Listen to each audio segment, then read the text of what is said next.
முத்துக்களே, எங்கள் இஸ்லாத்தின் சொத்துக்களே, சின்னம் சிறு மலர்களின் உரைகளை செவியேற்க வந்த தாய்மார்களே, அன்னை ஃபாத்திமாவின் வாரிசுகளே, உங்கள் அத்தனை பேருக்கும் என் அத்தன் வணக்கும் சலாமை சமர்ப்பிக்கிறேன். அஸ்ஸலாமு அலைக்கும் வரஹ்மத்துல்லாஹி தஆலா வபரகாத்துஹு.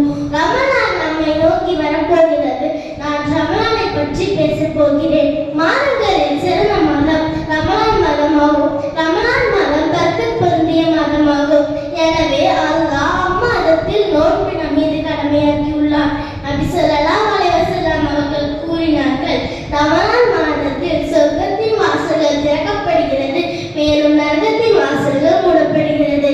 நோன்பாளிகள் சொர்க்கத்தின் ரயான் எனும் வாசல் நுழைவார்கள். ரமலான் மாதத்தில் சிறப்புமிக்க திருக்குர்ஆன் இறங்கியது. ரமலான் மாதத்தில் உம்ரா செய்தால் ஹஜ் செய்த நன்மை கிடைக்கும். 1000 மாதங்களை விட சிறந்த லைலத்துல் கத்ர் இறை கொண்ட மாதமாகும். நோன்பு பாவங்களில் இருந்த நன்மை பாதுகாக்கும் கேடயமாகும்.